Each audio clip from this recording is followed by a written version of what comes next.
Hello friends, आज हामीहरू चाहिँ क्लास 12 को डेरिभेटिभ भन्ने च्याप्टरको केही महत्त्वपूर्ण क्वेसनहरू सल्भ गर्न जाँदैछौँ।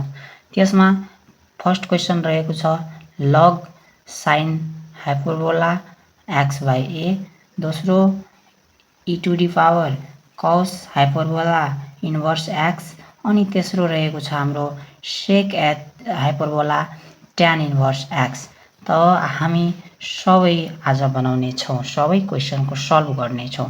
अब क्वेसन 1 बाट स्टार्ट गरौँ। क्वेसन 1 मा रहेको छ log sine hyperbola X by A. हामी यसमा पहिला डिफ्रेन्सिएट गरौँ, differentiating with respect to X. अब हामी डेरिभेटिभ लिने, derivative dy by dx is equals to पहिला लेट गरिहाल्ने y is equals to log sine H X by A let. अब डिफ्रेन्सिएट गरौँ हामी, differentiating of dy by dx is equals to d log sine hyperbola X by A अनि तल dx। अनि हामी अब यो जस्ताको त्यस्तै लेख्ने d log sine hyperbola X by A अनि तल हामीलाई सेम गर्नुपर्ने हुन्छ, यो चाहिँ सेम गर्नुपर्ने हुन्छ, त्यसै कारण हामी तल यो लेख्ने। अनि यसलाई काट्नको लागि हामीले यता यो पहिला लेख्नुपर्छ सेम, यता पनि लेख्नुपर्छ। अनि हाम्रो यो तलको dx।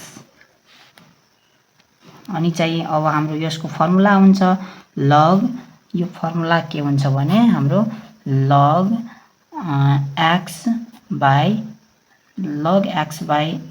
हाम्रो फर्मुला के हुन्छ भने derivative of log x by dx is equals to 1 by x. त्यसै कारणले हामी यता के लेख्ने छौँ भने 1 बाई एक्सको ठाउँमा यो हो भने हामी साइन एच एक्स बाई ए लेख्न हामीलाई मिल्छ। अनि हाम्रो यसको फर्मुला हुन्छ derivative of sign hyperbola X by dx को फर्मुला लगाउने। यता यो फर्मुला लगाएपछि हाम्रो के आउँछ भने कस hyperbola X by A into अनि यहाँ के हुन्छ भने 1 बाई ए आउँछ। अब 1 बाई ए कसरी आउँछ भने हामी यसलाई फेरि तलमा यो राखेर गर्दाखेरि तलमा एक्स बाई ए राखेर अनि यहाँ इन्टु राखेर त्यस्तो फेरि यसको जस्तै गर्दाखेरि हाम्रो यो नै आउँछ। त्यसैले हामी डाइरेक्टै गर्यौँ। अब चाहिँ हाम्रो अगाडिको के हुन्छ भने 1 by A cot H X by A, यसलाई इन्टु गरेर हाम्रो यति एन्सर आयो। अब तपाईहरुलाई यो पनि म बुझाउन चाहन्छु, जस्तै यहाँ हेरौँ, जस्तै derivative of sign hyperbola X by A by dx छ। अब हामीलाई तल र माथि सेम गर्नुपर्छ, त्यसैले derivative of sine H X by A into derivative of X by A into derivative of फेरि X by A by dx गरौँ। अनि हाम्रो यसको फर्मुला त भइहाल्छ कस एक्स बाई ए अनि बाँकी रहन्छ यो, अनि यसमा 1 बाई ए बाहिर आउँछ अनि dx बाई dx रहन्छ जुन 1 हुन्छ। त्यसैले हाम्रो आउँछ के लास्टमा cos X by A into 1 by A. त्यसैले हामी यति डाइरेक्टै यहाँ लेखेको छौँ। अब चाहिँ हामी अर्को प्रश्नतिर लागौँ। अर्को प्रश्न के छ भने हाम्रो दोस्रो प्रश्न छ y e to the power cos hyperbola inverse x. अनि यसलाई हामी लेट गरौँ, let y is equals to e to the power cos h inverse x. अनि हाम्रो differentiate with respect to x गरौँ। अनि हाम्रो dy by dx is equals to derivative of यति गरौँ cos h inverse x by dx। अनि हामी अब के गर्ने हो भने यहाँ हामी तल पनि यो लेख्नको लागि हामीलाई यो गर्नुपर्छ। हेरौँ cos h - 1x अनि तल हामीलाई यतिको डेरिभेटिभ लेखौँ। अनि हामी यति लेख्दाखेरि हामीलाई यसलाई काट्नको लागि पनि चाहियो अनि त्यसैले हामी माथि यता पनि यसरी नै गर्ने हो। अनि यो हाम्रो dx यता आउँछ। अनि चाहिँ हाम्रो यसको एउटा फर्मुला हुन्छ हाम्रो जुन फर्मुला हो derivative of e to the power x by x equals to e to the power x नै हुन्छ।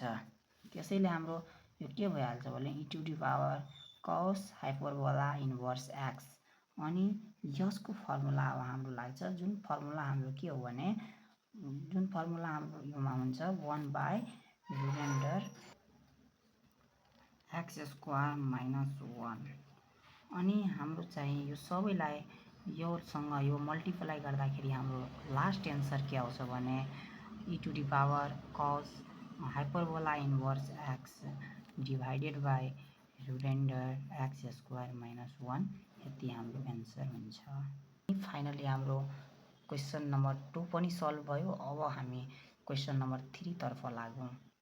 हाम्रो क्वेसन नम्बर 3 रहेको छ question number 3 sec hyperbola tan inverse x। अब चाहिँ हामी यसलाई y मानौँ। Let y is equals to sec hyperbola tan inverse x। अब चाहिँ डेरिभेटिभ हामी डिफ्रेन्सिएट गरौँ। Differentiate with respect to x अनि dy by dx is equals to हाम्रो के हुन्छ भने derivative of sec hyperbola tan inverse x अनि डिभाइडेड बाई फेरि हाम्रो के हुन्छ भने dx। अब चाहिँ हामी तल पनि हामीलाई tan इन्भर्स x राख्नुपर्ने हुन्छ।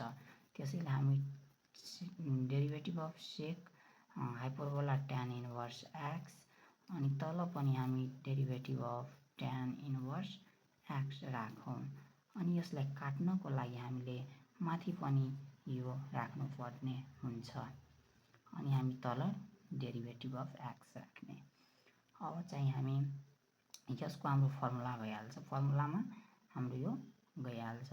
हाम्रो फर्मुला योमा के हुन्छ भने minus sec hyperbola tan inverse x अनि फेरि tan इन्भर्स x अनि चाहिँ हाम्रो यसको सोलुसन गर्दाखेरि हाम्रो के आउँछ भने 1 बाई 1 प्लस x स्क्वायर अनि चाहिँ हामी यस सबैलाई मल्टिप्लाई गर्दाखेरि minus 1 by 1 plus x square यसलाई अगाडि लेख्दा अनि हाम्रो यो हुन्छ sec hyperbola tan inverse x into tan inverse x यति नै हाम्रो एन्सर आउँछ। फाइनली हाम्रो तेस्रो नम्बरको क्वेसन पनि सल्भ भयो। धन्यवाद।